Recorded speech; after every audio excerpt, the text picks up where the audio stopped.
We thank God for His mercies. We glorify His holy name because of His mercy. Welcome very much to today's dimension. And today we are discussing about the dimension of ELISHA. So far, we have been able to go through like 4 dimensions, which we are trusting God will operate through with this year 2024. We started with the dimension of Isaac. Then we talked about the dimension of Saul the king. And we spoke about the dimension of David the king. And recently, we spoke about the dimension of Joshua. The successor of Prophet Moses. And today, I want us to discuss about the dimension of ELISHA, the successor of Prophet Elijah. And the ELISHA dimension is one of the excellent or perfect dimensions which every believer should desire and aspire to acquire, because dimension of ELISHA is a dimension of simplicity in miracle performance.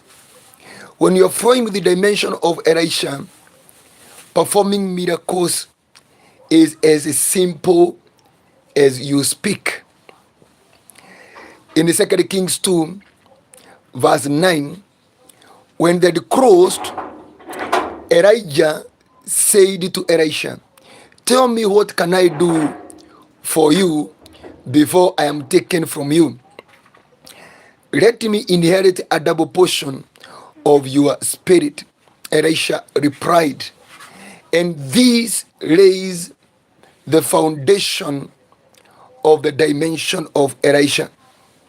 Who is ELISHA? ELISHA was just a gentleman from somewhere called Ben Mehora. He was a farmer. He was not actually a disciple of Elijah. He specialized in farming.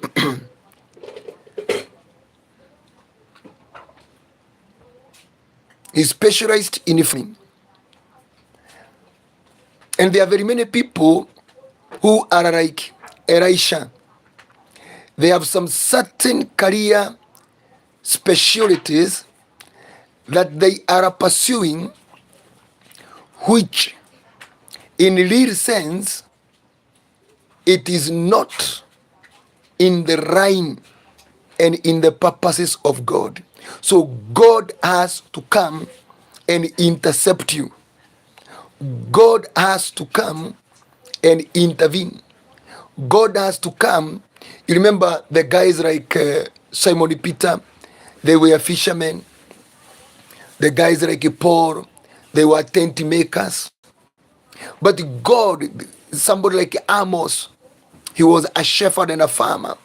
But God had to fish them out from their earthly and worldly life dimensions and to put them on their official assignments and put them on the pathway that discussed who really they are in the presence of God.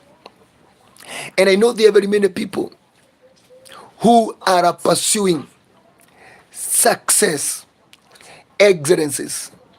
They are pursuing with all lethargy to be who they believe they can become, using different career criteria.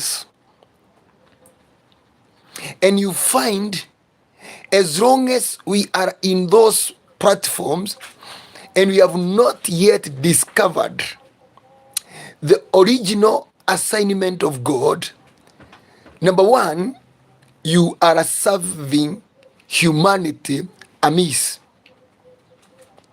Number two, it will be amounting to serious time wasting. And these are the people who are coming to realize their spiritual dimensions when they are aged. That's when they are realizing, oh, I was supposed to be ABCD. So trying to realign themselves, trying to reprogram themselves, trying to reorganize themselves, and put themselves on the platforms and on the conveyors of the divine assignment becomes a challenge because number one, age. Number two, strength. They are already worn out. Number three, health. And number four, resources.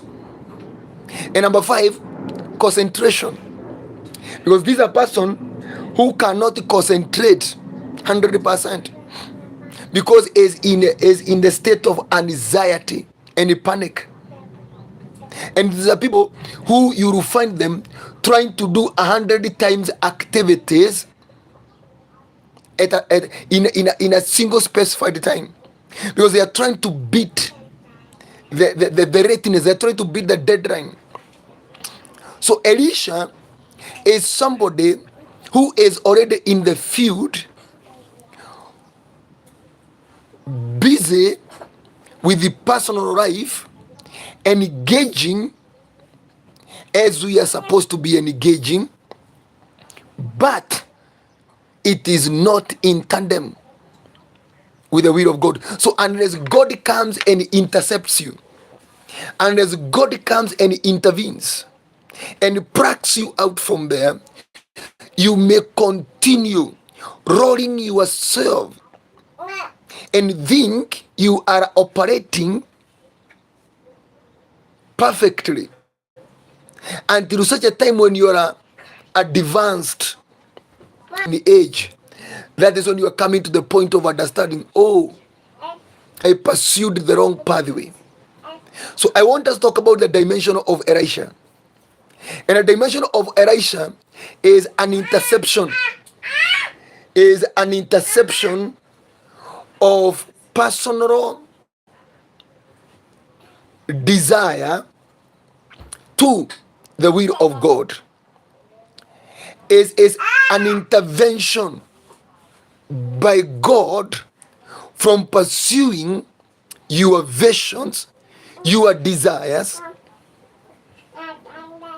into starting to pursue the will of God 100% outside your will. Remember one day Jeremiah was going to become a priest just like his father, and God told him, before you were formed in your mother's womb, I knew you, and before you were born, I foreordained you to be an international prophet. And that came to Jeremiah as a shocker, because Jeremiah knew in their family he has to flow in the line of priesthood. So many people's lives requires God's interception. God intercepts you, and from there diverts you from your own way to his own way. Moses was rearing the sheep of his father-in-law, and he was happy in that career. And God told him, this is not your career. Jesus was a carpenter, but the Holy Spirit had to intervene, intercept, and tell him, this is not your career. How many people, even right now, deep inside their spirit, there is something they keep on pursuing. There is something they keep on praying God to give them. God, give me this job. God, give me this business. God, give me this husband. God, give me this. And God a sin that will never come to pass because it does not in tandem with your spirit. It is not agreeing with the reason of your creation. So, and that is why I encourage many people. Actually, even when I go to the prayer mountains, like now, we are in the month of prayer and fastings. One of the things that I delve very much praying for is God, reveal thy will. God, reveal your will. Because only the will of God attracts heavenly reinforcement, and only the will of God attracts the requisite necessary resources. And even right now, there is a prayer I am praying to God, and I'm asking God, reveal yourself to me about 3 things. Number 1, what is my official assignment? The official. Leave alone the extensions. The official, the primary, the fundamental, the foundational purpose. Number 2, release the tools and the strength or energy or power or authority to do that, to roll out that. And number 3, reveal to me the place of operation. The place of operation. Where am I supposed to operate from? So that I don't be like Lot. Lot went to operate from Sodom and Gomorrah to his own peril, at his own risk. Because when he was there, it was only by the intercessory of Abraham that he was rescued. He would have perished there. Why? Because of choosing the wrong operational ground. Tonight, by the way, tonight there is a gentleman I have seen came to me. They came to me, 2 of them, and they were asking me to fill for them their form. It was like a reference. The way when you are applying for a job, you are told to fill there a reference, and in that reference, in that reference, they were telling me, we want this gentleman to go and get that job. It is not a long-lasting job. It is a job of 2 weeks. But we want him to go and do that job so that he get paid, so that he can apply for a medical funding scheme of heart operation of his brother Kamau. Is a gentleman that I know. And I told them, so this guy, your brother, has a heart problem. Yes. So they told me, yes. I told him, even if you are feeling, bring him here. I prayed for him. That's a dream. I'm speaking of tonight's dream. I prayed for him. And I told him, it is over. That heart issue has been sorted out.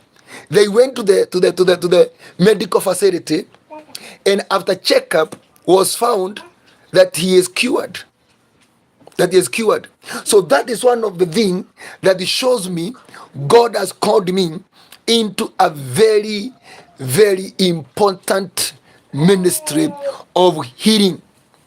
And it is a healing because I see in my dreams healing, like now you saw, I was healing a heart problem. I have ever seen healing kidney problems. I've ever seen healing liver problems. I've ever seen healing cancer, HIV, diabetes. These chronic, difficult, costly, painful diseases. I've even seen making lame walk, bride scene.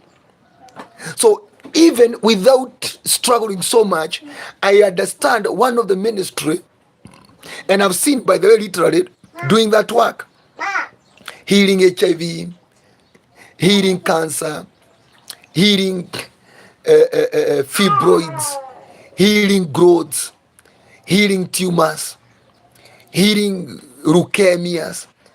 I've seen very various diseases getting healed. And if there is an area this year I am investing in, is in the ministry of healing. Yes. So that one I already know. So the next thing that I want God to make a clarification, because I want to operate with the utmost clarity, is the geographical site. Geographical site. Where is my Canaan? He told Abraham, move this way, this way, this way. And when he arrived there, God told him, this is a place. So that place, he told them, when you get there, you will find, you will research a place where I've chosen to put my name. There, build me a temple there. There, come and worship me. And that is very important. Even when you're setting up your business, it is very, very important to know in which geographical area has God raised you to operate from. So those 3 or 4 are very important in a human assignment. The purpose, the tools, and the strength or energy to do that work. And number 4, the site. Because either if you miss any of the 4, there is an area you are going to struggle, and you see as if God is unfaithful. I repeat again, knowing the exact assignment, the exact duty. Number 2, the tools of doing that work. Number 3, the strength required. Because you can have the tools, but you are very weak. You don't have spiritual potency. You don't have spiritual energy. You are operating on a very raw vibration. Your frequency is not strong. You see, you will be inoperative. And number 4, the site. And if there is an area that is messy, is the area of site, geographical area of operation. So today, I want us to talk about ELISHA, the dimension of ELISHA. And I told you, ELISHA originally, he is from Ben Mehora. Praise Jesus Christ. He is from Ben Mehora. And his father was called Abel Mehora. And his father was called Shaphat from Abel Mehora. And this guy was a farmer. But when God intercepted his existence, he changed him and became one of the most carried prophets in the Bible. Because he is a prophet who operated in solutions. He operated in giving credible answers. If you know and you study the story of ELISHA, he performed more than double the miracles that Elijah performed. And he told Elijah, I want a double portion of your spirit. So number 1, why is Elisha's dimension very important to a believer? Is because you flow with double grace. In everything you do, if the dimension of ELISHA is the one that is at work, you always function with the double grace. Where people are functioning with certain capacities, you always double them. Where people are flowing with certain graces, if you're operating with the ELISHA's dimension, you always double them. Everything about you flows with the double portion dimension. You are never singular in any area. You are never one way. This is a person who shall always have an extra idea than which has been agreed upon by everybody, and that idea will always be prominent than the rest, because this is a person who is flowing with the double graces of what is available. Another thing I would like you to understand about Elisha, because we are just briefing ourselves, because dimensions I want people of God, we activate this January. We activate these dimensions, and I told you there are several. We started with the dimension of Isaac, that is sows during the dry season, and you harvest 100-fold. We came to the dimension of Saul the king, which is you will change into a different person. And then we came to the dimension of King David, which we said it is a dimension of military conquest and all that. And then we discussed about the dimension of Joshua, which we said it is a dimension of possessing territories and plundering and conquering. And today we are speaking about the dimension of Elisha the prophet. And the dimension of Elisha the prophet is a dimension of double graces. Look here. Something else you need to note about the dimension of Elisha, it is a dimension that provides economic solutions during hardships. If you have Elisha's dimension during economic turmoils, you always have solutions at your fingertips. That's why this dimension is very important, because he's telling the king and his bodyguard, tomorrow, an hour like now, the wheat farm at the gate of Samaria will be so cheap that everybody will afford. And even the bodyguard of the king doubt, and he is told, you will see it but you will not taste it. So it is a dimension that carries economic ideas during economic hardship moments. Like now we're in the moment of taking back our children back to school, and many parents are stuck. They don't know what they are going to do because of lack of financial resources. When we are operating with Elisha's dimension, we flow with that grace that was in Samaria.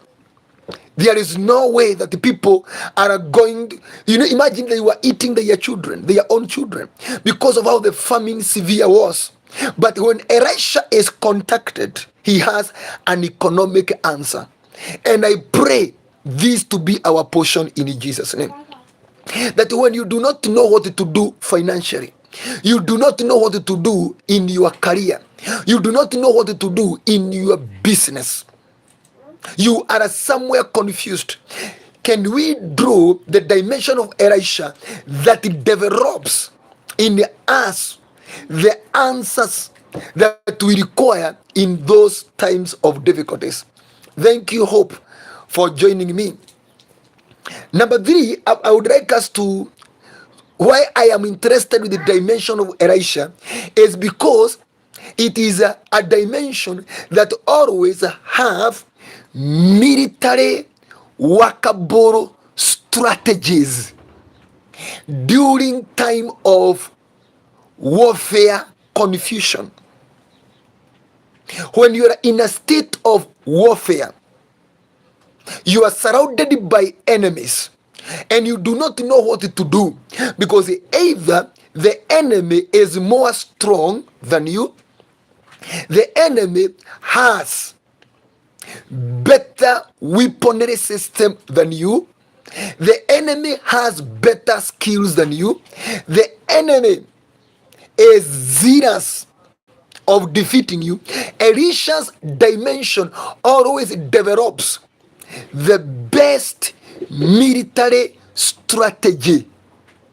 Remember when the Arameans were sent to come and arrest him, and his servant, he said, oh, we have perished. the enemies have come to arrest us. Elisha prayed that God should open the servant's eye, and he was able to see that those who are on our side are many than those who are against us. And Elisha said, "Oh Lord, strike these men with breadiness." And he led them into the city of Samaria. Get me? When the king, Jehoshaphat, Joram, and the king of Moab, is it Moab? Yes, no. The king of Edom. When they came, they were going to fight the Moabite king. When they went to Elisha, Elisha gave them a military strategy that is out of military practices. And he told them, this is an easy thing in the eyes of the Lord. Just dig ditches, and the water will come there, and you neither see rain nor weed, but the water will be filled there, and that water will be a military weapon, because the Moabites saw as if it was blood. So it was a bait to them, because it was having a reflection of the sun in the morning, which comes with the red color, and they thought that was blood. So Elisha's dimension, remember, even he is telling the king of Israel, throw your arrow on this sign 3 times, and then hit ground like as many times I would desire. And he told them, as you have done, so you shall defeat the Arameans. So Elisha's dimension in any warfare shall always develop a strategy that works smarter, that works best, that works excellently than any strategy that has been developed throughout the history. That's why I love this dimension of Elisha. And I would like us to activate. So I will teach you how do you activate the dimension of Elisha. But before we get there, let me also highlight something else about Elisha. Dimension of Elisha. Why do I love it? Number something else is that it is a dimension that always repels sterility. It always repels barrenness. Elisha, he visited the Shunammite woman by the invitation of the Shunammite woman, and he found she was barren. But Elisha, spiritually, he became spiritual gynecology. So he spiritually gynecologized this woman, that in a time like now next year, she was breastfeeding. I love that. Wherever Elisha moves and finds situations are barren, situations are sterile, situations are unproductive, Elisha makes sure he changes the situation into a fertile situation. Remember when he visited Jericho and he was told the ground is unproductive and the waters are bad. He went to the spring and drew there, sorrowed and healed the water, and the earth, the land started to be unproductive. Wherever Elisha passes through and realizes that the situations, the circumstances, the life, are infertile, are barren, he changes that into fertility. And I love that, because that is one of the things we require in this generation. Many of us in our generation are sterile, are barren, are unproductive, are unfruitful because of sin, either our personal sins or ancestral generational tied sins. But when you draw in the dimension of Elisha, what happens is that that state, it's kind of in Isaiah 32 verse 15, it turns the desert into a fertile field. And that is amazing about Elisha. Wow. Something else that I'd like you to note, why we need the dimension of Elisha, is that it is a dimension that multiplies literal resources to surplus. Wow.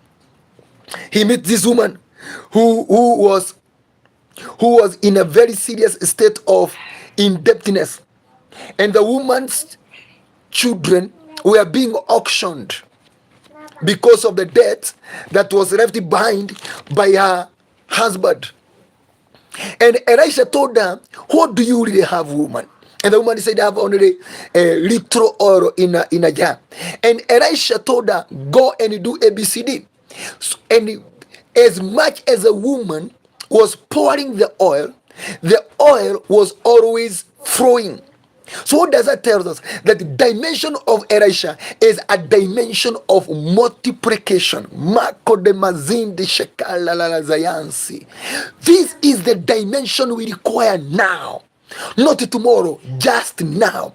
To multiply our customers, to multiply our profit, to multiply our resources, to multiply our ideas, to multiply opportunities, to multiply connections, to multiply relations, to multiply friends.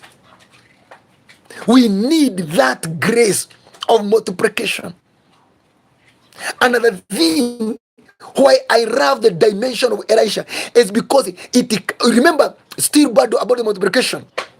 When somebody who came from Barushalisha with the fast food, Elisha told him, set it before men, let them eat. And they asked him, how can these few loaves of bread be set before 100 men? And Elisha tells that man, set it before them, for this what the Lord says, they shall eat and have leftovers. So he carried the ministry, he carried the grace of multiplication, the spirit of multiplication, which we really need now. You have 5,000 in your M-Pesa. If you flow with the grace of Elisha, that 5,000, if the grace of Elisha is operating in you, it shall multiply from 5,000, and you find it flowing all the way to 500,000. You ask, where did I get all this money from? Because it multiplies everything that is around you. Ideas, it multiplies friends, it multiplies customers, it multiplies chances, it multiplies opportunities, it multiplies the resources, it multiplies you to become substantial, to become effective. Something else you need to note about Elisha is that he carries healing ministry. He carries healing ministry. When Naaman came, he sent, the prophet Elisha sent a word to the king of Israel that, tell that man come down to me, and he shall know there is a prophet of God in Israel, and he shall know there is a living God in Israel. And what happened? He told him to go and wash himself in the river Jordan 7 times, and he got healed. Remember, Naaman was not born again. Naaman was a heathen. Naaman was a pagan. But he received the healing because the dimension of Elisha heals across the board. It is an international ministry of healing. He was brought food that had poison in it. He took some fran and poured it on the fran and said it is healed. He was brought bad water and he cured them with the salt. You see, this guy had healing, or a solution. He had the solutions of each and every problem at fingertips. When the axe fell into the water, he just cut a branch and threw it where the axe had fallen, and the axe head, a metal, floated. But yes, guys, these are gentlemen who carry healing and solution grace. In everything he does, wherever Elisha is, you bring problems, he carries solutions. Another thing you need to know about Elisha, because it is very important to us, is that Elisha carries resurrective grace. He was brought the son of the Shunammite woman who had died. He sent Gehazi to go and resurrect the boy, but he didn't resurrect. But when he himself came and laid on the boy resurrected. The boy rose again to life. Because Elisha's grace is a resurrective spirit. Where Elisha is, the dimension of Elisha is operating, whatever died rises again. If it is a business that died, it rises again. If it is opportunities, the career that died, the greatness in you died, your ministry died.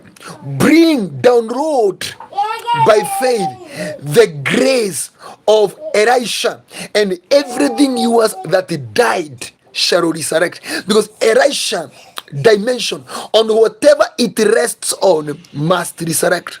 Remember that dead body that was drawn by the Israelites when they were running away from the raiders who were coming from Assyria or Arameans.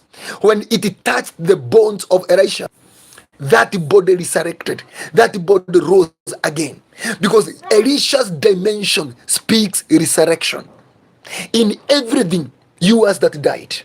And how can we then ignore this grace?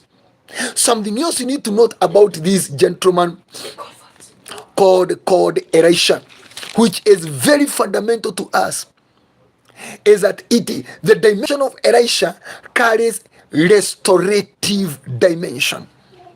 Restoration. Whatever yours that was taken. If you read 2 Kings chapter number 8, the Bible says the king had called Gehazi and was asking Gehazi to give him testimonies about the ministry of Elisha. And Gehazi was telling the king how Elisha resurrected the child of the Shunammite woman. And all of a sudden, the Shunammite woman appeared coming from the Philistine nation, where he had been told to go and stay for a while for 7 years because of the famine that was coming. And you know that famine is the one that was in Samaria, which had been instituted by the siege of the Arameans. When the woman came, she found that her land and her house had been grabbed. And when the king saw this woman and the child that Elisha had resurrected, remember the same child, it is Elisha who prophesied his birth.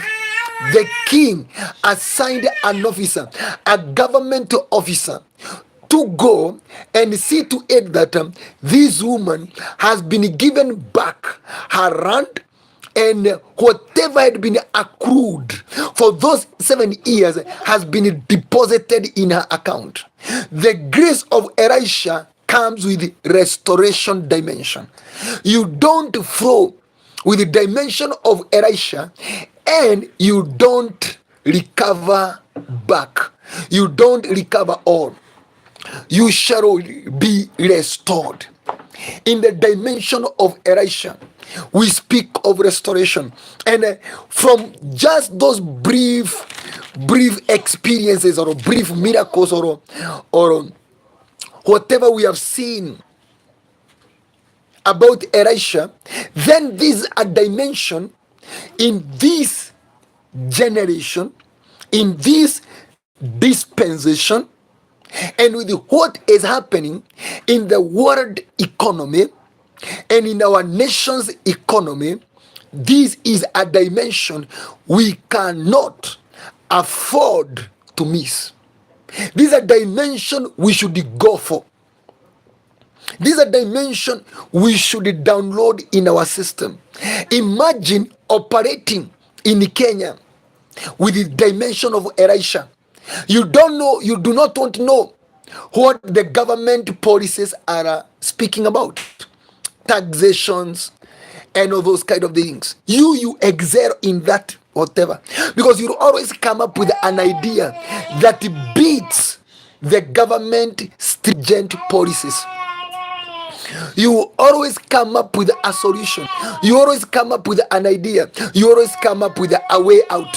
And the way out you develop always beats the system. Always beats the system. Praise Jesus Christ.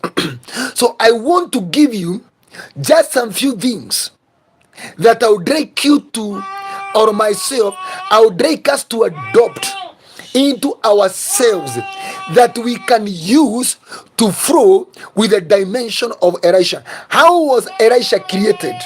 And that is why I started by speaking of his background, that he was a farmer without any prophetic connection. His father was Shaphat. He was from Abel-Meholah. So there is no connection of him that we say in him there is a flow of a prophetic spirit. This is a pure farmer. I don't know whether he was a civilized farmer.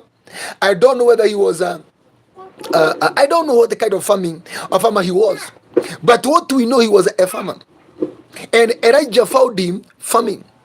But whatever we have seen that he did, we can see that God is able to change the dimensions that we are operating with into dimensions of excellence, into dimensions of triumph, into dimensions of success, into dimensions of victory, into dimensions that makes us to have outcomes that surprises the world, and we become the solution center of our societies, of our families.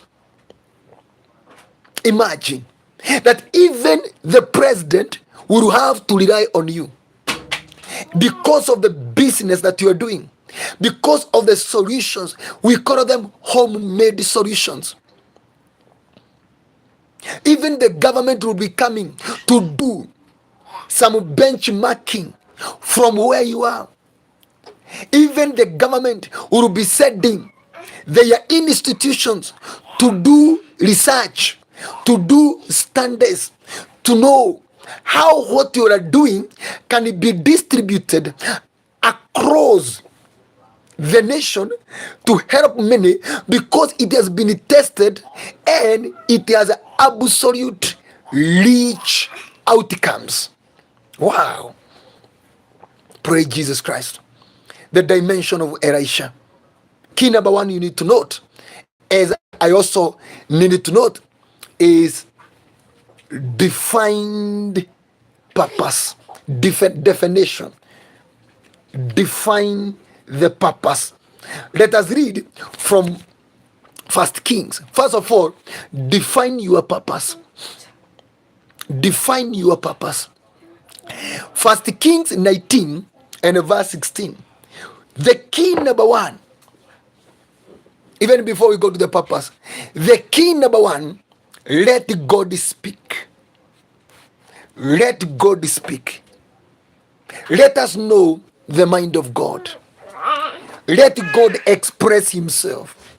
Let us read first of all 1 Kings 19 verse 15. The Lord said to him, go back the way you came and go to the desert of Damascus.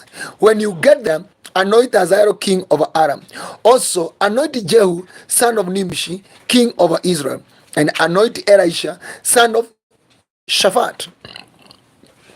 Anoint Elisha son of Shaphat from Abel-Meholah to succeed you as prophet. So the key number one, to flow with the dimension of Elisha, define the purpose. First of all, Elisha is a succession purpose. Elisha is a transition purpose. There is somebody he is supposed to succeed. There is someone he is supposed to carry from. Praise Jesus Christ. This is a transition dimension. Meaning, Elisha is just a continuation in a better way of a certain existing grace. Because the Lord is telling Elijah, anoint Elisha, son of Shaphat, from Abel-Meholah to succeed you as king, to succeed you. So he is not starting something from the scratch. Jehu will put to death any who escaped the sword of Hazael, and Elisha will put to death any who escaped the sword of Jehu. So you see, the first thing about Elisha, his purpose must be defined by God from on top of the mountain. Elijah is at the Mount Horeb, is at the mountain of the Lord. He is speaking with the Lord. And from there, they are discussing about Elisha. And what they are doing, they are defining Elisha. And they are saying, this one, he is supposed to succeed in. And his work is to kill everybody that will not be killed by Hazael or by Jehu. So Elisha has a cut out assignment. So when we are speaking of Elisha, can you go and study your father? Go and study your mother. Go and study your boss. Go and study your husband. Go and study that prominent person you have been drawing grace from.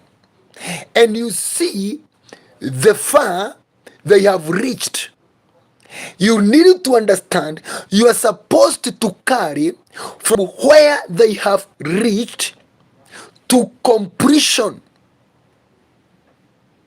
That's why you need to even to study your pastor and see whether they have come to a point whereby either they have sterilized or they have come to a standstill like Moses, that they cannot, even if we will continue interceding for them, it kind they have come to their limitation. It kind they have come to their dead end. It kind they cannot go beyond there. The moment you discover that your father, you see, you study your father, study your mother, you will be able to see. Then you know that is your time to activate Elisha's dimension, because Elisha's dimension is a continuation of an existing grace which has come to the end of its operation. It's just like Moses, it's kind of like of Joshua's dimension. It is a continuation of Moses. It is not something new. You don't just discover. You continue someone. Look at your boss. You might note the business or the company. It has hit a dead end. And this company is not growing any further than now. Now, that is a time to come up with your own company. Doing the same things they were doing. But because you are activating the dimension of Elisha, you will operate in a double spirit than that company. And that's when you become the better option. Because that one, it kind of has reached, it has now exhausted the market. It can't grow market beyond the limits. It cannot come up with new products. Now that's not where you come in. That pastor, you realize, yes, he is doing good, he is performing miracles, but you realize there is nothing new. There is no new excitement. There is no new operations. It's kind of, we are now recycling the grace. It's kind of now we are, it's kind of now you have come to a comfort zone. That is when you realize, I need to go and start my ministry. Because here where we are, it's kind of this grace will not be able to come up with new things. Elisha is a continuation of Elijah. Number two is you need to have a solid active career. It is not a dimension from vacuum. You need to have a career active foundation.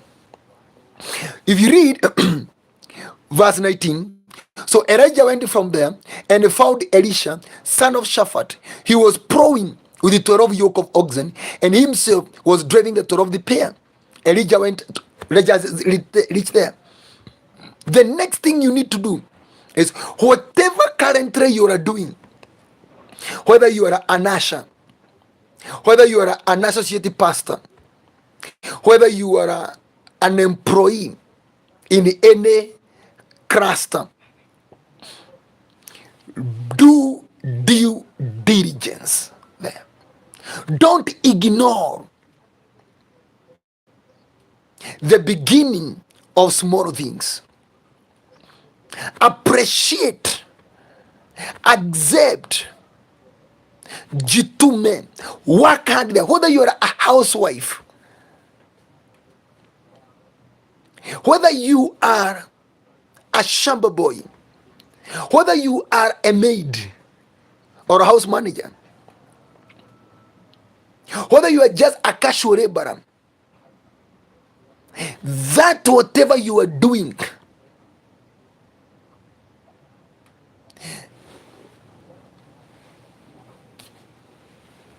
you are in that small business, you are in that ordinary thing you are doing, don't take it for granted.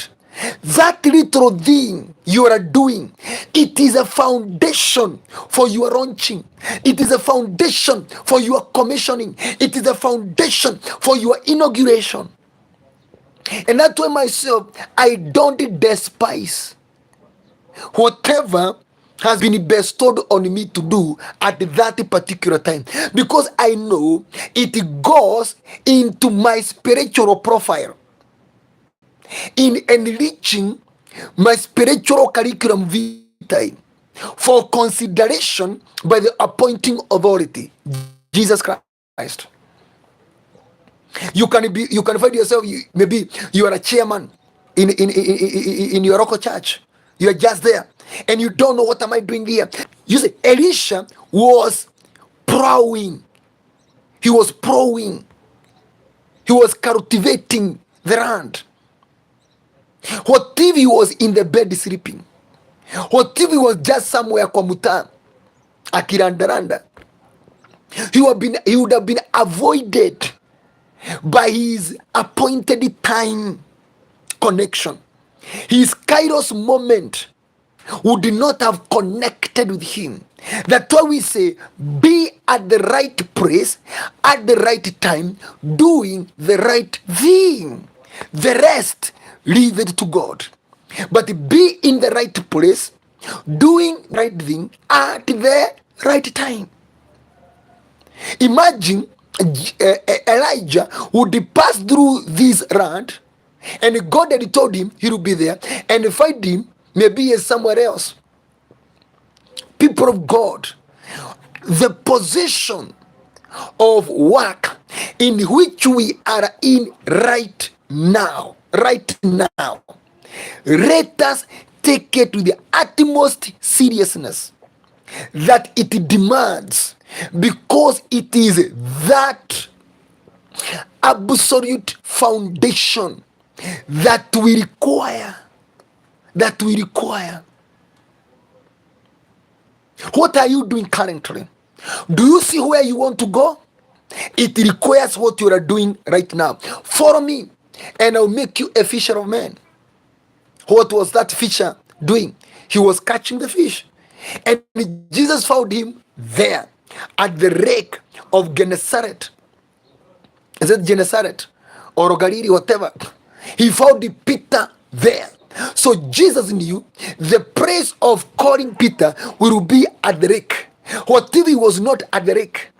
Jesus would have come and would not have found him there and would have missed his opportunity of calling. Where you are assigned, do whatever you are doing, and do it with the utmost diligence. Don't do it with grumblings. Don't do it with bitterness. Don't do it with spiritual rivalry. You are doing it as a protest expression. It's like you are protesting to somebody. Do it because it is to your advantage. Do it because it is to your benefit. Do it because it will be the stepping stone that you will stand on to launch yourself into your divine assignment. Something else that is very important for Elisha to grow in you is behold the mantle, acquire the mantle, possessed the mantle. Just there at the First Kings 19:19. Where are we? Did we read verse 20? Let us just read verse 19. B. No, C. He says, Elijah went up to him and drew his cloak around him. Elisha then left his oxen and ran after Elijah. The next thing that you require is the mantle. Get hold of the mantle. Elisha does not operate without a mantle. And many people today, they roast their mantles in sin. We see it in 2 Kings 2:13. He picked up the cloak that had fallen from Elijah and went back and stood on the bank of the Jordan. Then he took the cloak that had fallen from him and struck the water with it. Where now is the rod of the God of Elijah? He asked. When he struck the water, it divided to the right and to the left, and he crossed over. The company of the prophets from Jericho who we are watching said, the spirit of Elijah is resting on Elisha. That we said, Elisha is a continuation of Elijah, is not an origin by itself. So it is a spirit of Elijah operating in Elisha, but in double capacity. So for it to operate, then you must have gotten hold of the mantle of Elijah. Very important. Many people are operating, but they have not received transfer, or they have not inherited from whom they are supposed to succeed. So we are in a moment of overthrowing. Instead of continuing, we have overthrown them. There are so many cases that comes from the sides of Ramu, and we hear how young generation, they are killing their parents because they are old and they are refusing to die, and also they are refusing to surrender title deeds to them. So they see it's better we kill them, we quicken the transition. No, the dimension of Elisha, you must receive blessing from the one you are succeeding. That is why we need to wait, or we need to invest in impartation by our seniors. I don't know how we can put it. I don't know how we can galvanize it. I don't know how we can organize ourselves, but we need, if you're going to flow with the dimension of Elisha, it is until those governing authorities, they lay their hands on us, because you must take the baton from them, but you cannot grab it. You cannot overthrow them. You cannot steal it from them. This is something that is transitional. And people of God, we need to come to a point whereby they bless us. Sometimes it is not easy to wait, patience and endurance, because these same authorities, especially of nowadays, they understand what we are pursuing, and the moment they come to discover what is that we are after, they tend to hold back.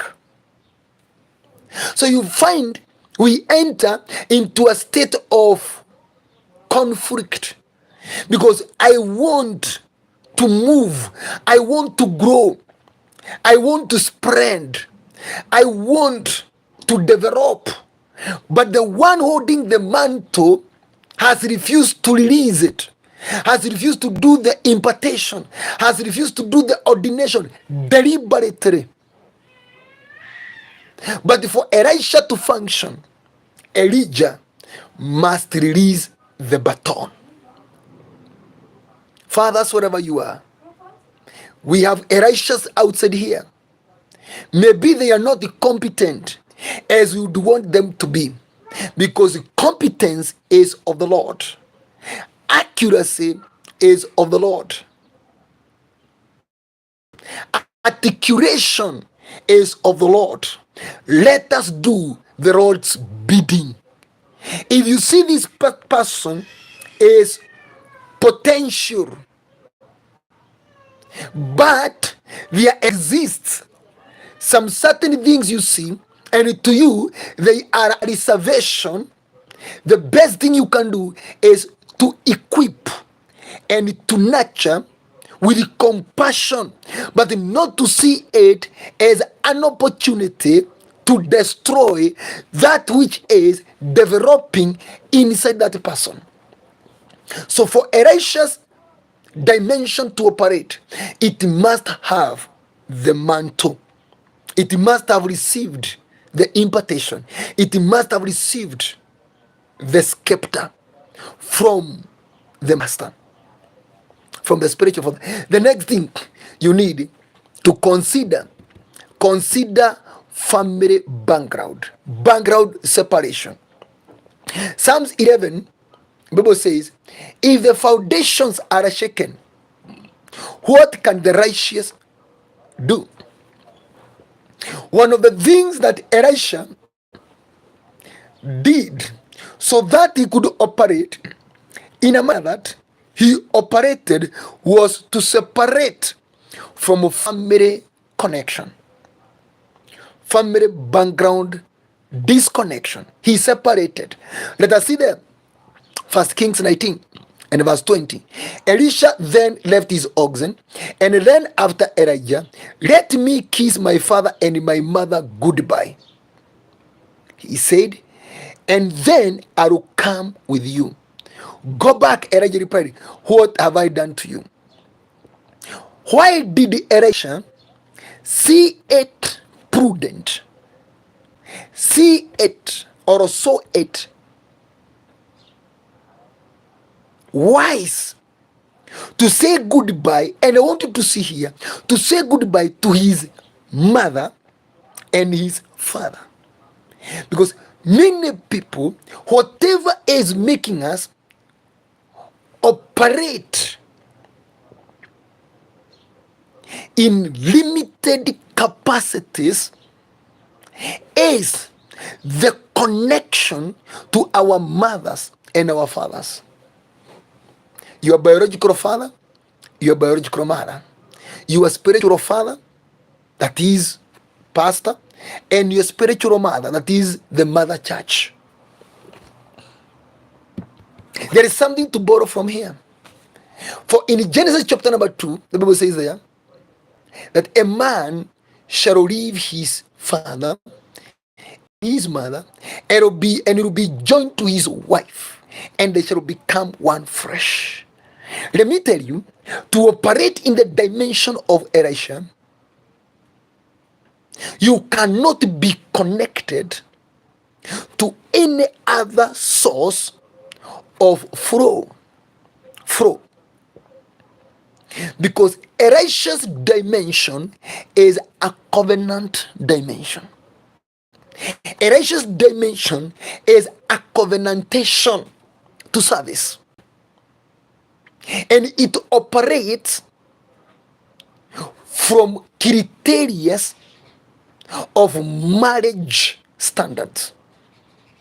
ELISHA's dimension has the same demands as that of a marriage. You cannot operate in ELISHA's dimension when your father's DNA is speaking in you. The bloodline must be cut off. If still your father's bloodline is flowing to you, that genetical connection or inherent connection or ancestral connection, he is saying, let me go and say goodbye to my father and to my mother. And This is where we make many mistakes. That's why when we come to Jesus, he says, you must leave your father, your mother, your children, your brother, your sisters. Why did Jesus put that as a condition to be his absolute bona fide disciple? Because he knows any connectivity to your family bloodline and to your family umbilical cord will always be calling you back to refer and borrow from your background, and that will be interfering with the divine spirit that is supposed to operate in you so that God can be all in your case. And that's what you find. There are very many people God has called us with different, immense, glorious graces. But we keep on backsliding, or we experience unexplainable limitations. Because there is something that is holding us back, or there is something that is holding us back. Elisha is telling Elijah, no, before I follow you. Remember, he is a farmer. So he hasn't known what has happened to him. But he's saying, if I am going to follow you, what is going to make this permanent followership is if I say goodbye to my father and I say goodbye to my mother. You need to disconnect from your family bloodline, and you need to disconnect from your family umbilical cord covenants. Umbilical cord, there stands mother, your mother. This speaks of the family covenant where you were born, in relations to your names, in relation to your attitudes, mindset, strongholds, behaviors, and all those things. All of them, we draw them from the umbilical cord. But the bloodline, what we draw from the bloodline, now your father, is dimensions of life. Is functionalities of life.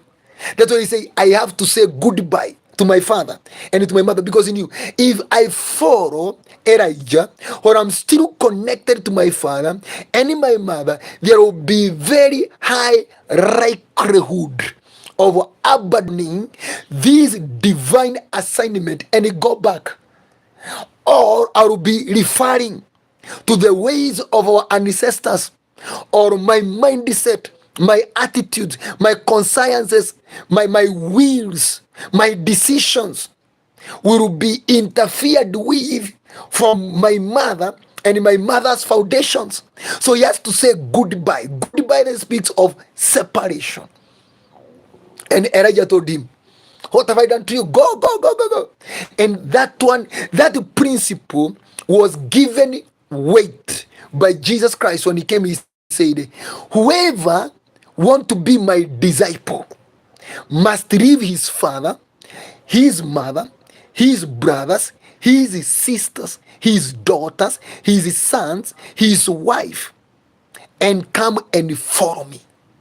He must. That Jesus was speaking of absolute separation from carnality, from worldly formations, systems, and dimensions, and be absolutely be in him, to have a one-way flow of spirit. Okay, something else about Elisha that makes the grace of Elisha work in us is calling, ordination, sacrifice. Let me just call it that way, for lack of a better word. Let's read verse 21. We are still in 1 Kings chapter number 19. Now we're in verse 21. So Elisha left him and went back. He took his yoke of oxen and slaughtered them. He burned the plowing equipment to cook the meat and gave it to the people, and they ate. Then he set out to follow Elijah and became his attendant. Why was it necessary for Elisha to go back and slaughter the yoke of oxen and use the plowing equipment to cook the meat and give it to the society to eat. When you are coming from your village here to Nairobi or to any city, you went to find yourself, did you do any sacrificial service? I call it launching or commissioning offering. Many people, we don't see this of any importance. And that is the reason why you find there are very many people who right now, God is speaking of them to sacrifice. Some others you hear, you go to pastor, and the man of God tells you, can you go back home and buy your mom and your dad sugar? Go and clothe your mother. Go and clothe your father. That's what you find nowadays. There is a new thread that has come, that the people are going back to their village with the shoppings. They are calling it that they are doing philanthropy. No, it is this ELISHA's sacrificial service they are doing. It is called launching sacrifice, commissioning sacrifice. Charity begins at home. Many people will never do this, and that's why you find there are very many people nowadays. Actually, it is a competition. People are going back to the village with the shoppings. They are pronouncing it during Easter holiday, during Christmas holiday. We will be giving food to the needy. A piece of uga, a piece of uga, piece of uga, piece of uga, to so many. No. It is this what they are doing. They are going back to their background to service that background. Well, because they have come to realize when they are in Nairobi, the village spirit followed up with them. The village witches and sorcerers followed up with them. And where they are, those village activities, those village issues have catch up with them in Nairobi. And they are dwindling their opportunities and their chances. So they have to go back to the village to disconnect themselves from village dimensions. Otherwise, the urban forces are going to swallow them. Because the village mechanisms are draining them, are drawing them back. Elisha knew, for me to operate with this mighty man of God, I needed to disconnect myself from my village. And the Bible says, once he gave them the meat and they ate, he followed Elijah and became his attendant. Meaning, after that, he became available fully to connect with Elijah. And many people, we are not fighting any man of God in Nairobi. We can connect to and nurture us to our divine destinies simply because the village is still tied to us. Go back to the village, sacrifice to it.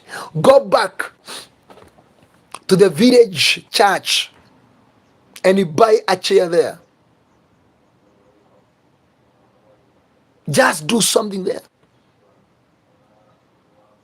Go back to your mother and your father. Buy them soda. Whatever it may be, then come back.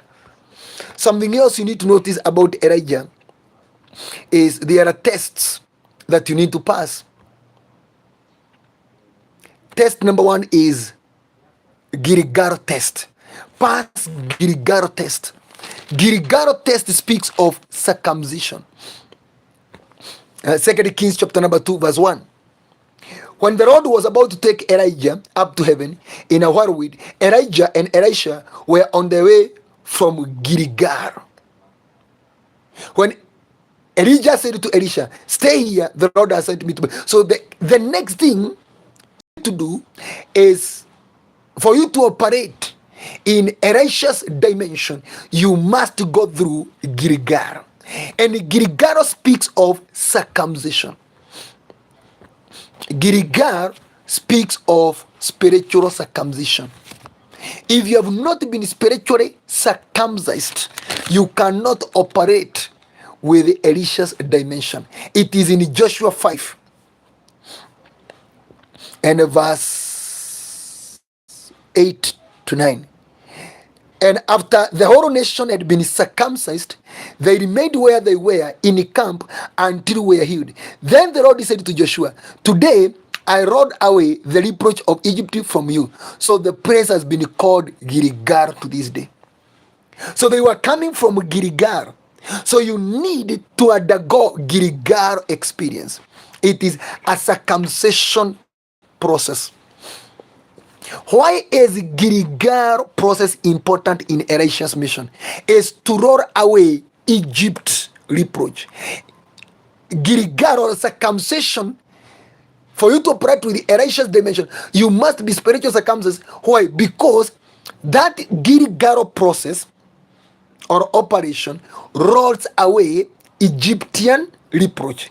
Meaning, it is at Gilgal you are disconnected from worldly systems.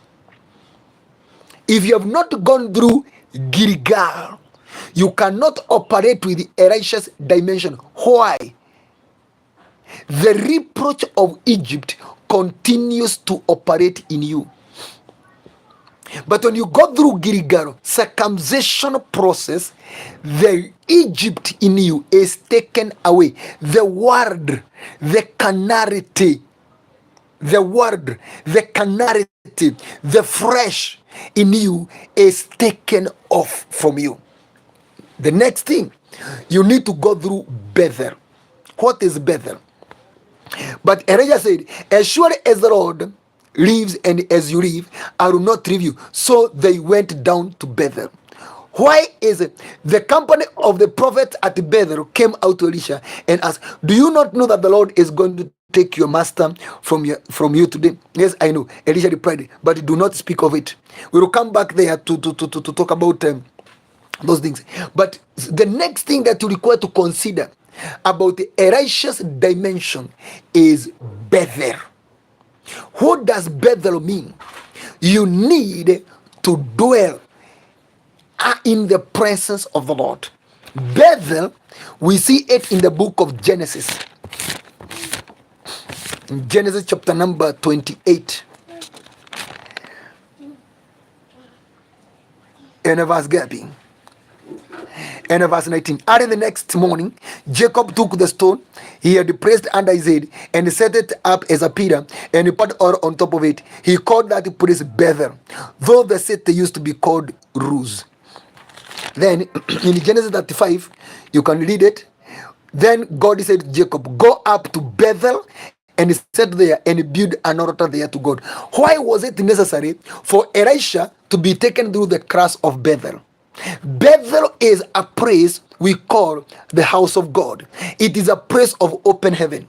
It is a place of where your purpose is explained to you. But there is something I want to highlight to you there about Genesis 35. Bethel is a place of raising altar. If you want to function with the grace of Elisha, you must undergo Bethel. And Bethel is a place of raising an altar. He woke up, took a stone, and laid there as a pillar, and anointed it, and he called, this is the house of God. You cannot operate in the grace of Elisha if you have not undergone Bethel process. This is where you are involved very much in financial partnership with the work of God. You raise altars. This is where you shall find yourself. You are in the committee of financiers because you are at Bethel. Remember, it's the same Bethel. King Jeroboam came and raised a calf idol altar there. So it is a place of altar. So if you do not undergo Bethel, or in other words, if you do not raise an altar to God, you have not gone through Bethel, the righteous grace will fail to operate in you, because it must have experience of Bethel. And Bethel is a house of God. Bethel is a place of altar. Bethel is a place of open heaven. Bethel is a place of open portal. Bethel is a place of heavenly land. Bethel is a place of angelic visitations. Bethel is a place whereby your vision is explained to you clearly by God. So you must raise an altar there. That's why God told him, go to Bethel and raise an altar. He told Jacob. So that you understand, why was it necessary for Elisha to be taken through by Elijah from Gilgal, a place of circumcision, to roll away the world, to roll away the Egypt from him? Why was it necessary for him to be taken through what was it? Bethel. It for raising an altar, is for connecting him with the house of God, is for making him to be in the presence of the Lord. Psalms 27 verse 4. The next thing, then Elijah said to him, stay here, Elisha, the Lord has sent me to Jericho. And he replied, as surely as the Lord lives, and as you live, I will not leave you. So they went to Jericho. Why was it necessary for him to go through Jericho before he received the double portion? Jericho is a place of demolishing strongholds, is a place of destroying altars, is a place of destroying foundations. We borrow that from Joshua chapter number 7. The Lord told him at Jericho, Joshua chapter number 6, that at Jericho, move around the wall of Jericho and make sure it is demolished, it is crushed. So at Jericho, why was it necessary for Elijah to take Elisha through Jericho? Was in order to destroy the foundations in him, to destroy the wars in him, was to destroy the king of Jericho in him, to destroy the strong man, the stubborn demon in him, to destroy the army of Jericho. That was to cast out demons, deliverance service that needed. So what is Jericho? Why was, and that, remember, Joshua put a curse on Jericho, that whoever shall lay the foundation of Jericho, his firstborn will die. And if he sets the problem of Jericho, his lastborn will die.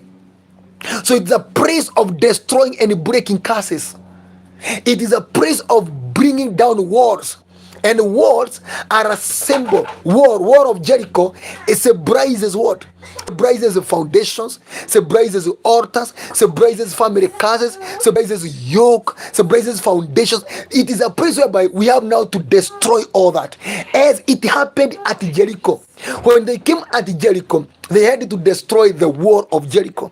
They had to destroy the king of Jericho. They had to destroy the army of Jericho. So at Jericho, when you get at Jericho, there God has to deal with the foundations in you, with the wars in terms of your mindset, in terms of your attitudes, in terms of your emotions, in terms of your wills and feelings. They have to be destroyed there. And then the king of Jericho must be destroyed. Who is the king of Jericho? That is a stubborn demon, the principal demon we call a strong man, spiritual husband, spiritual wife. And then the army of Jericho has to be destroyed there. We are borrowing that from Joshua 6. The army of Jericho stands for legions of demons. That is a place whereby you have to be done demonic deliverance. Demons inside you must be exorcised. They must be cast.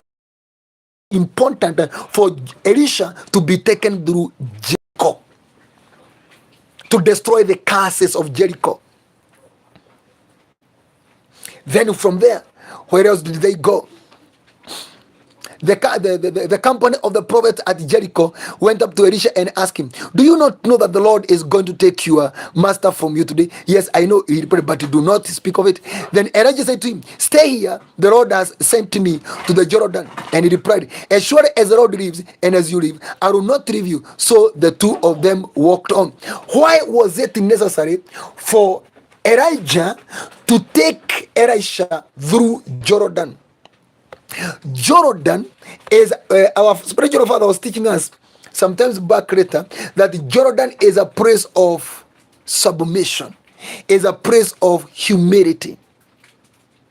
You get me? And me, I'll explain Jordan. Why was it important? We have seen Gilgal, Bethel, Jericho. And remember, Jericho is a place of financial warfare. Jericho is a place whereby you fight financial war, financial battle, where unakaukiwa kipesa, unakaukiwa financially, financial dryness. You wage war there. The money is inside there, but you cannot access it. So you fight that battle until you conquer it. And then he had to be taken through Jordan. Why was it important for these two people, or Elijah? Because Elijah is going to heaven, but Elisha has to be taken through Jordan.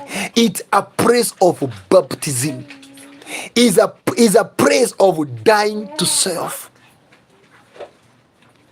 And we borrow that from Jesus. He was taken through Jordan by John the Baptist. And we borrow that from Romans chapter number 6. The Bible says,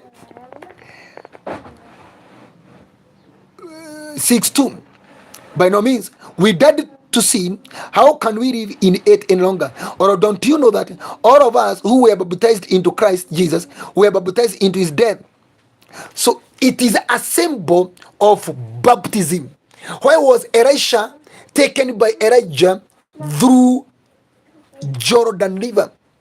If you read 1 Corinthians chapter number 10, if I'm not wrong, chapter number 10, let's just read and we note something there.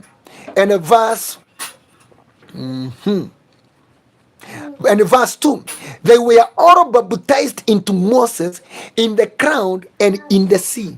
So the reason why Elisha had to be taken through the river Jordan by Elijah was in order for Elisha to be baptized into Elijah.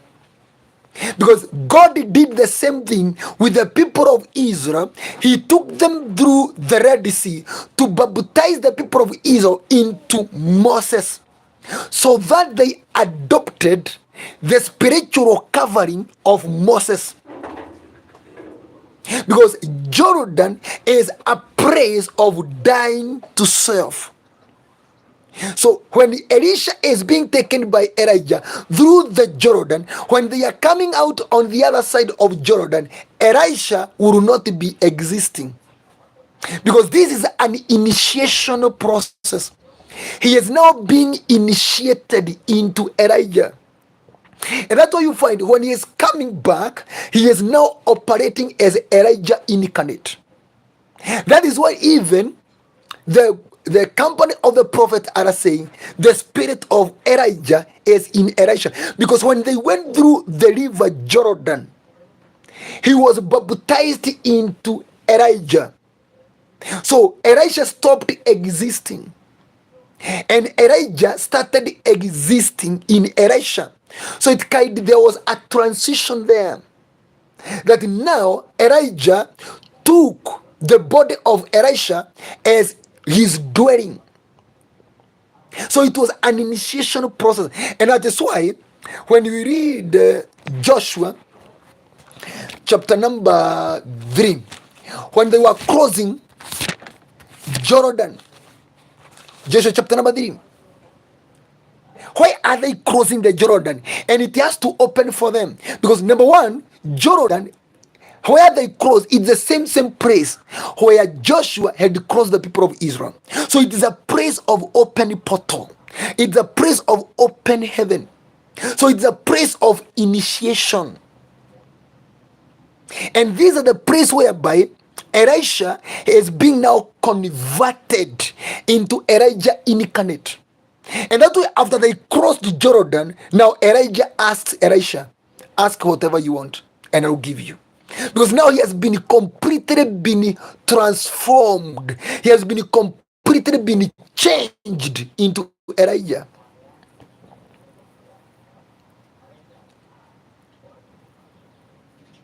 This is a praise of covenant. In Joshua 3 and Joshua chapter number 4, they were told the priests carrying the Ark of Covenant, they will enter into the river Jordan and stand at the middle, and then you cross. Meaning, when they are crossing and the Ark of Covenant is in the center of the river Jordan, they are being covenanted to the covenant of God without their knowledge. So they are being initiated. They are being bound to this covenant. And that is why it was necessary for Elisha to be taken by Elijah through the river Jordan, just exactly as it happened during the days of Joshua, to covenant him to Elijah, that when he get the Spirit, he will not go to do his own bidding. He will do the bidding of Elijah. Wow. The next thing you require to operate in the spirit of Elisha, you must be a revelation guided person.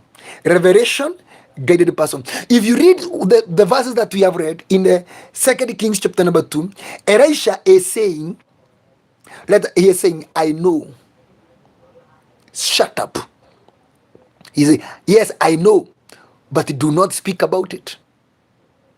If you are going to flow with the spirit of Elisha, you must be a person of deep insight.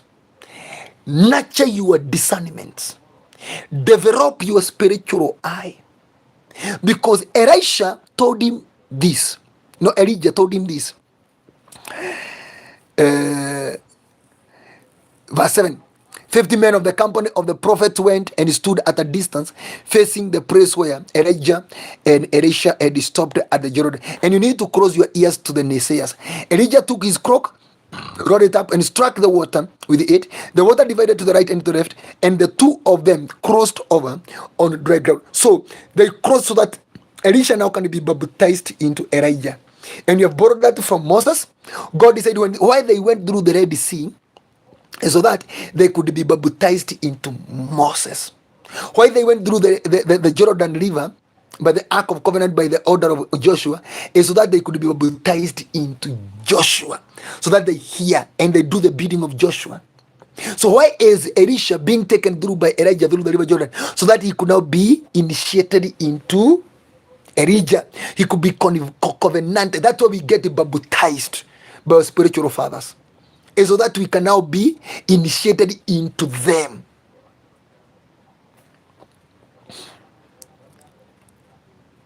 When they had crossed, Elijah said to Elisha, tell me, what can I do for you before I am taken from you? Let me inherit a double portion of your spirit. Elisha replied him, you have asked a double thing. He said, if you see me when I am taken from you, it will be you as others you will not. The Bible says, as they were walking around and talking together, suddenly a chariot of fire and horses of fire appeared and separated the two of them, and Elijah went up to heaven in a whirlwind. Elisha saw this and he cried out, my father, the chariot and its horsemen of Israel. And Elisha saw him no more. Then he took on all that. So the condition there is, you must be a revelation guided person. One day in Matthew 16, Peter told Jesus, you are a Christ, the Son of God. And Jesus told him, that revelation was not given to you by human forces, but it was given to you by my heavenly Father. And I tell you, Simon, you are a Peter. On you I will build my church, and the gates of hell will not overcome it. And I will give you keys of heaven. Whatever you bind here on earth will be bound in heaven. Whatever you loose here on earth will be loosed in heaven. What made Peter received the keys or authority from Jesus because he could see what the other disciples could not see. Discernment, insight, intelligence, spiritual eye, prophetic gift has its place in dimension of Elisha, because Elisha must see beyond the horizon, must see beyond the normal. If you want to flow in the dimension of Elisha, you must activate your spiritual eyesight. Your insight must be in another level. Otherwise, Elisha's dimension applies, functions with what you see in the spiritual realms. If you see me, it will be yours. If you do not see, so Elisha had to work hard to activate his third eye, to activate his spiritual eye, so that he could see what the other prophets are not seeing. And what did he see? He saw the chariots and horses of fire. But the others, they saw the whirlwind. And that's why Elisha inherited the chariot and horses of fire. The one you see when the servant is opened the eyes, he saw around them chariot and horses of fire surrounding the man of God, because he inherited it from Elisha. And when Elisha was dying, the king said, chariot and horses of Israel. Chariot and horses of Israel. And you are the army of Israel. When during the economic boom of Samaria, the Arameans had the sound, the earthquake, the vibration of a very large army, because Elisha sent that chariot and horses of fire he inherited from Elijah, because he was able to see, not these audible eyes, but the inner eyes. The next thing, because our time is out, you require highest level of consistency. You need to be very consistent. Elisha was consistent in his followership. They are discouraging him. He is saying, I know. So for each and every stage, Elisha is being seen as very consistent. And he is very, very, very careful not to miss any point. That was you borrow that from 2 Kings chapter number 2. But there's something I would like you to note as we wind up is service. You need to do serious service. Where we read in 1 Kings chapter number 19, the Bible says he left everything and followed Elijah to be his attendant, and he became his attendant. Let us see where that, if that is important. Service to your spiritual father. 2 Kings 3 and verse 11. But Jehoshaphat asked, is there no prophet of the Lord here, that we may inquire of the Lord through him? An officer of the king of Israel answered, Elisha son of Shaphat is here. He used to pour water on the hands of Elijah. He used to pour water on the hands of Elijah. Jehoshaphat said, the word of the Lord is with him.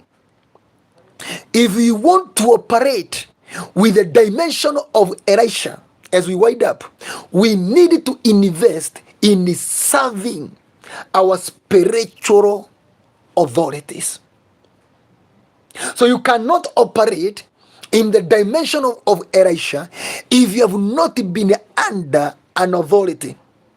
So you must have passed the test of submission, the test of honor, the test of royalty, the test of service, the test of obedience, the test of humility, the test of reverence.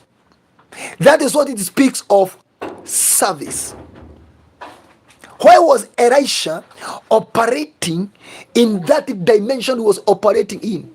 And I call it the dimension of horses and chariots of fire. That's how I call it. The dimension of Elisha is the dimension of horses and chariots of fire. It's simply because he had served Elijah. You cannot operate in the dimension of Elisha if you have not served Elijah, because Elisha is a double spirit of Elijah, and Elisha is a continuation of Elijah in a better version. So Elijah is simply an incarnation of Elijah, but on a better version. So what qualified Elisha is because he was the usher, he was an attendant, he was the PA of Elijah. So meaning he had undergone the test of humility, reverence, honor, royalty, obedience, submission, and humility. That's what it's called. He used to pour water on the hands of Elijah. He had served his master diligently without grumbling and complaining. He was working out his service to Elijah with fear and trembling. And we were able to see that was one of the things that Joshua to flow with the grace in a better dimension.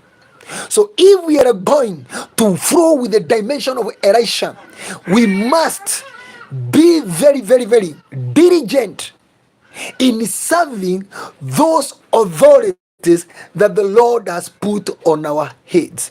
Let us not be in a hurry.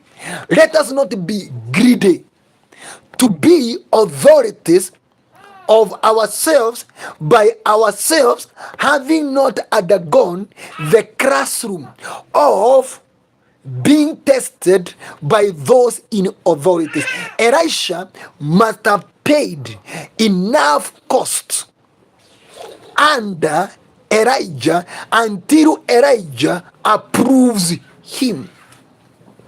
So one of the requisite qualification of Elisha's grace is a spiritual father, or a spiritual cover, or a spiritual authority. You must have that. You must have that. Then from there, you must serve that authority.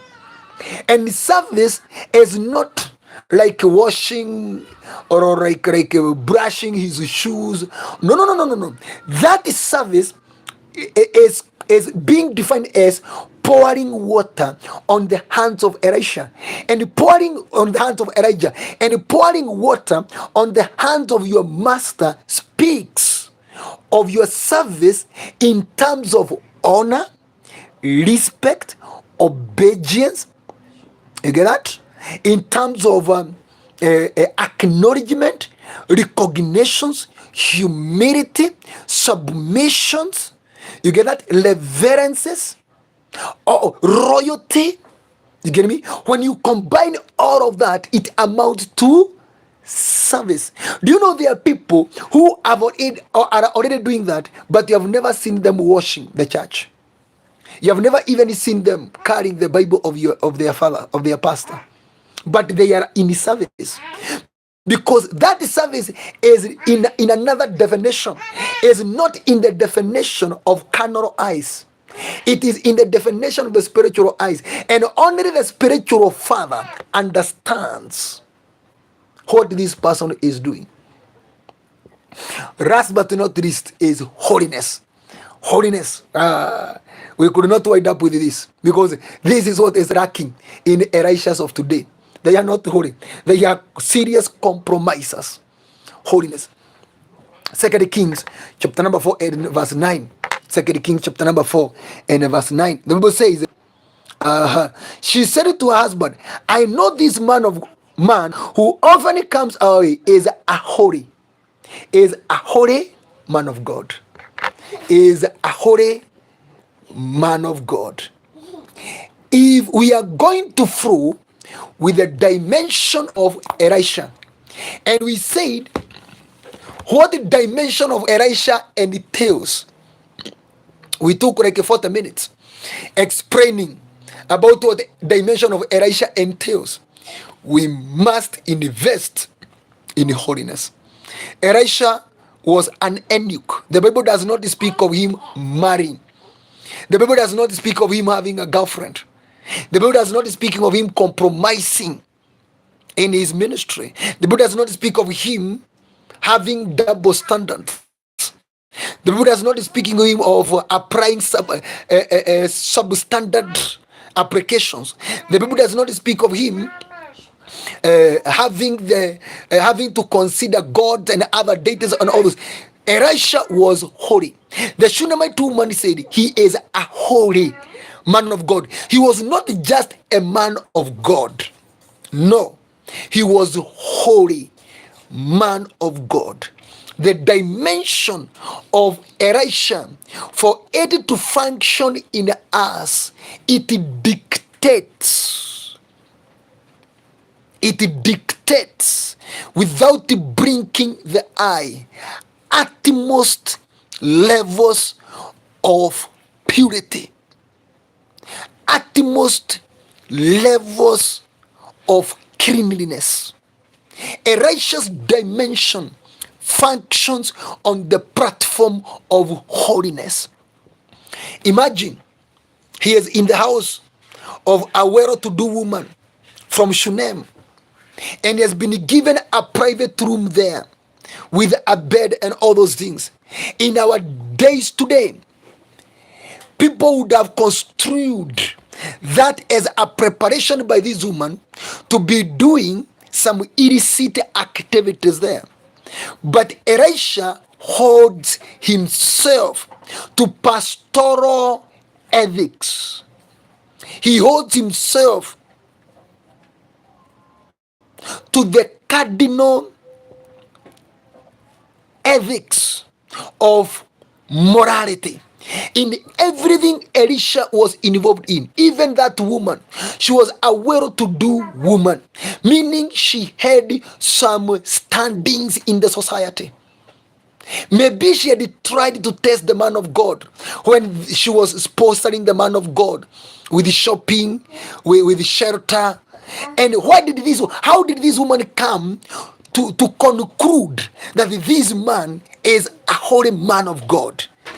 How can a woman issue a certificate of validation by claiming to her husband that this man is holy, unless there had been some form of temptations, as in the case of Joseph and the Potiphar's wife, and Elisha stood the ground that made this woman to conclude and even tell it to her husband he is holy. Because I don't see any other way a woman, a well-to-do woman, a prominent woman, a woman working in a government office, a woman who is prosperous with a position in the government, say this man, this pastor is holy. How did she, what barometer, what thermometer did she had to measure the holiness in Elisha, unless she had tested the man of God?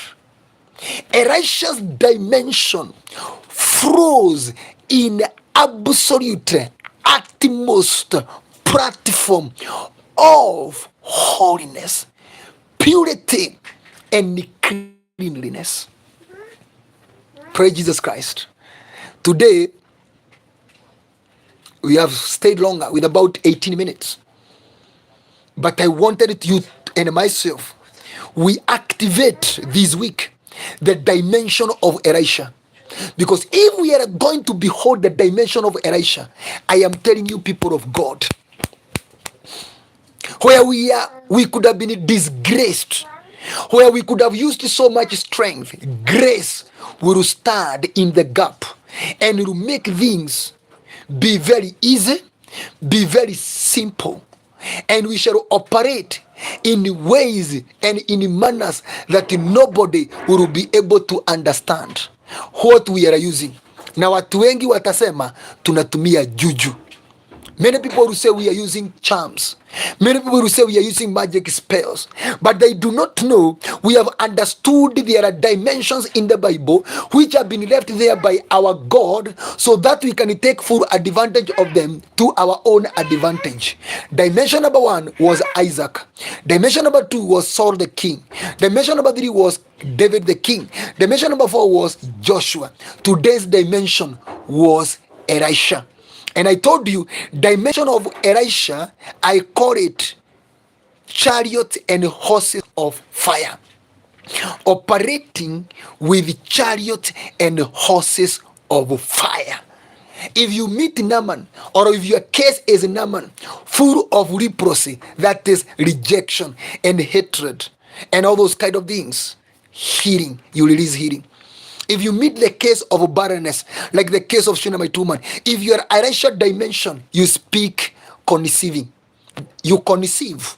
If you meet, if you are Elisha, if you meet the state of deadness, like the case of the Shunammite woman, you find the career died, the marriage died, business died, ministry died, you resurrect them. If you meet poison in the food, like the case of that pot which had the poison, or that water in Jericho that was bad, what do? You release healing. If your acts, your capacity, your potentials fell into the water, you know what water stands for? Sin. And it is sunk there. If you're Elisha, you make that axe head to float. You float again and you go back to operations again.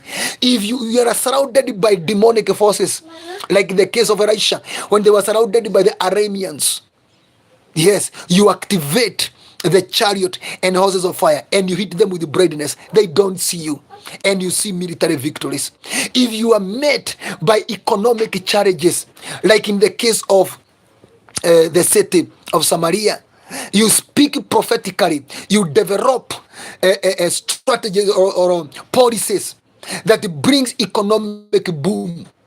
Yes, that he sent the chariot and horses of fire that chased away the Arameans, and they left the plunder for the Israelites to go and plunder. That the wheat flour and the barley at the gate of Samaria costed a shekel. Wow. If you're met by people, prominent people, they have issues like Jehoshaphat, Joram, and the king of Edom, when they were going to fight the Moabite, you come up with the different military strategies that works and you bring victory. If you are met by people who are mocking you, the way they were mocking Elisha, you just call the deer, the female deer, and it swallowed the 40 young men. So if you are met by the spirit of mockery, by the spirit of scorn, by the spirit of blasphemy, you just need to activate the angels of God that fight those forces, and you swallow those demonic forces. The Elisha's dimension has an answer and a solution in each and every challenge, and you come up with the triumph, excellence, victories, successes that are not of this world, to a point whereby even the government considers your solutions. May we now go to the place of prayer and go to activate the dimension of Elisha. It is called the dimension of chariot and horses of fire. In the mighty name of our Lord Jesus Christ, we pray and we believe. Amen. My name is Apostle Joel Happamy. My number is 0112-796463. Use it for any inquiry, or for prayer request, or for making your offerings, or supporting this ministry.